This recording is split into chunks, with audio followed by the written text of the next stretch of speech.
de Allah subhanahu wa ta'ala. Temos que entender antes de mais que Allah enviou Muhammad sallallahu alaihi wasallam como mensageiro e o diálogo ou a mensagem de Allah para Muhammad sallallahu alaihi wasallam foi através de Jibril.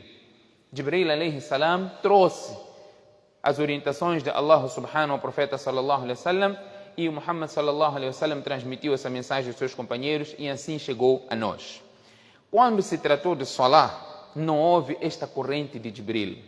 Foi diretamente.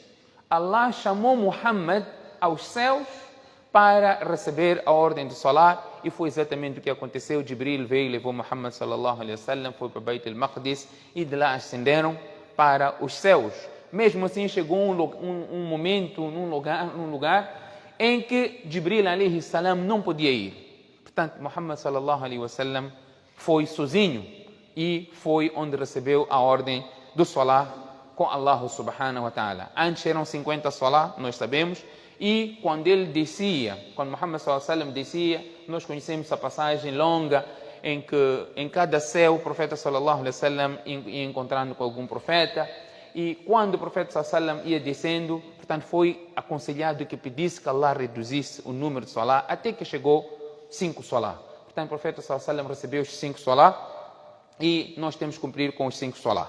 Portanto, hoje vamos falar acerca desta responsabilidade. O hadith que eu tenho aqui, que é narrado por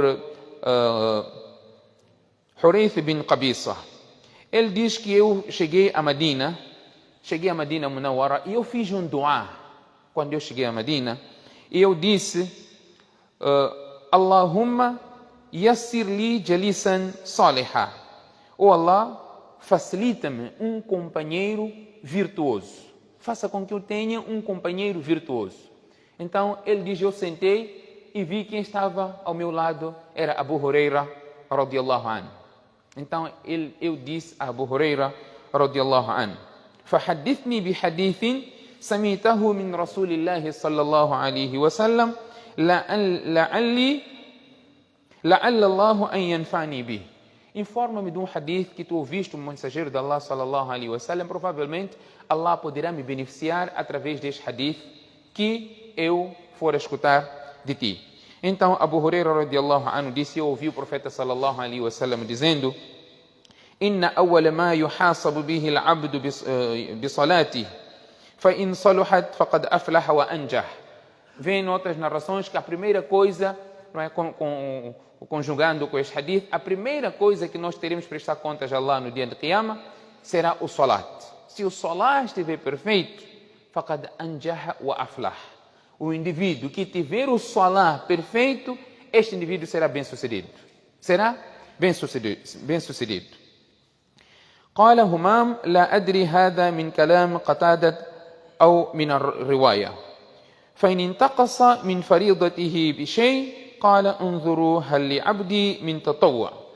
O narrador diz, eu não sei se essas palavras são do narrador ou faz parte do riwaya, da própria corrente, do texto do profeta sallallahu alaihi wasallam, onde diz, se este salah estiver em falta, será dito, olhem no meu servo se tem salat facultativo, para que este salat facultativo possa completar a falha ou o número do salat que estiver em falta. Portanto, dois aspectos são importantes a mencionar neste hadith. Primeiro, este hadith diz que a primeira ação a ser julgada no dia de Qiyamah será o salat. Mas existe um outro hadith em que diz a primeira ação que as pessoas terão que prestar contas a Allah subhanahu wa ta'ala no dia de Qiyamah será acerca al-qatl bidun al-haq. Aquele homicídio injusto. Alguém tirou vida de uma outra pessoa injustamente. Então, esta será a primeira coisa. São dois hadiths aparentemente contraditórios. Os ulama explicam que não se trata de nenhuma contradição. No que diz respeito a direitos de Allah, que o servo terá que prestar a Allah subhanahu wa ta'ala, a primeira ação será o salah. Mas no que concerne aos direitos do ibad, huquq al-ibad, você devia alguém, você insultou alguém, você bateu alguém, você oprimiu alguém, você injustiçou alguém, são coisas que você tinha que se livrar aqui no dunya. E você não se livrou.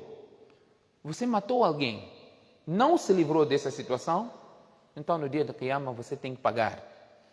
Portanto, no que diz respeito ao Huquq al-Ibad, coisas que têm a ver com o direito dos servos de Allah, das pessoas, a primeira coisa será acerca do sangue, a vida do outrem que você tirou. Mas no que diz respeito ao Huquq Allah, ordens, direitos de Allah, a primeira ação será o Salat.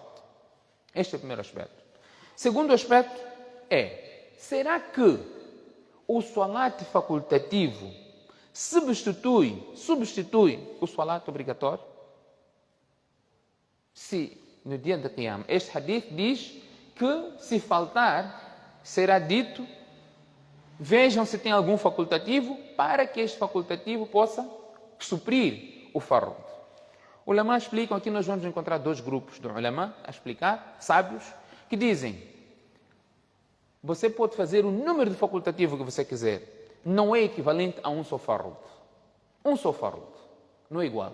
O fard é superior em todas as vertentes. Podes fazer quanto quiseres facultativo, não equivale a um só fard. Por isso, do hadith que falamos aqui, إِذَا أُقِيمَتِ الصَّلَاةِ فَلَا صَلَاةَ إِلَّا الْمَكْتُوبَةِ. Quando se fizer o iqama para o salat fardo começou, não há nenhum outro salat que pode ser feito. Então, o sunnah, você não pode dizer, vou começar a fazer sunnah porque é sunnah mu'akkada, é um sunnah enfatizado. Você está fazendo um sunnah em detrimento de um fard. Portanto, o fard não tem substituto, não tem como você substituir. Portanto, um fard tem a sua posição insubstituível.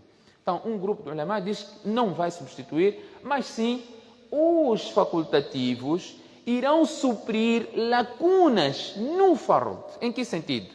Por exemplo, no teu ruku, no teu qiyam, teve alguma imperfeição?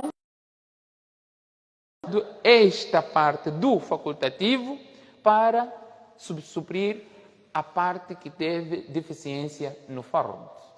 É um grupo de ulama que diz isso, mas existe um outro grupo que diz que sim, o facultativo irá suprir, é preferível você ter do que não ter, não é? Você não vai dizer eu não vou fazer porque o fard está lá. É preferível você ter estoque do que você não ter estoque. Imaginemos que a hipótese é que de facto esses facultativos vão suprir. Então você tem estoque e se você não tiver, é outro assunto. Mas a posição da maioria dos sábios é que de facto esses facultativos serão chamados para que possam suprir esta lacuna que existir nos obrigatórios. Nós temos que saber que um só salat que nós perdemos, obrigatório, portanto, o hadith menciona, dando um exemplo, salat al-asr. Quem perder um salat al-asr, é como se tivesse perdido a família toda e tudo que ele possui. Um só salat. Imaginemos, quantos salat nós não negligenciamos? Você tem receio de fazer salat, você vê que a hora do salat está a passar, não pode fazer salat porque teve vergonha no lugar que você está. Está no estádio de futebol, está no aeroporto, está no local de trabalho, está na loja. Você acha que não pode fazer? O que as pessoas vão dizer de mim? Como é que as pessoas vão me olhar? Então você prefere perder um fard. Portanto, não se pode perder salat de jeito algum. O profeta sallallahu alaihi wasallam diz, que poderia também vir aqui na nossa sequência, Muru sibyanakum bis-salah wa hum abna'u sab'a. Ordene os vossos filhos a fazer salat quando eles tiverem 7 anos. E se tiverem 10 e não fizerem, devem ser sancionados por não fazerem o salat. Nota, a narração ainda diz o que ele deixou de fazer depois dos 10 anos. A narração está no Tirmidhi. O que ele deixou de fazer depois de 10 anos, ele ainda deve repor aqueles salat. Os ulamás dizem que, olha, se não existe, não é mukallaf, portanto, é uma forma de ensinar a responsabilidade que ele tem para efetuar o salat. Quão leves não somos com os nossos filhos quando não fazem salat. O profeta diz que eles devem até ser punidos. Se tiverem 10 anos e não estão a fazer salat. O que falar de um mukallaf, de um adulto, não é? De uma pessoa que tem responsabilidade de cumprir essa ordem de Allah subhanahu wa ta'ala. Que Allah subhanahu wa ta'ala dê-nos tawfiq e que possamos entender a responsabilidade, não é? Do salat que Allah subhanahu wa ta'ala ordenou-nos a fazermos 5 vezes diariamente. سبحانك اللهم وبحمدك نشهد أن لا إله إلا أنت نستغفرك ونتوب إليك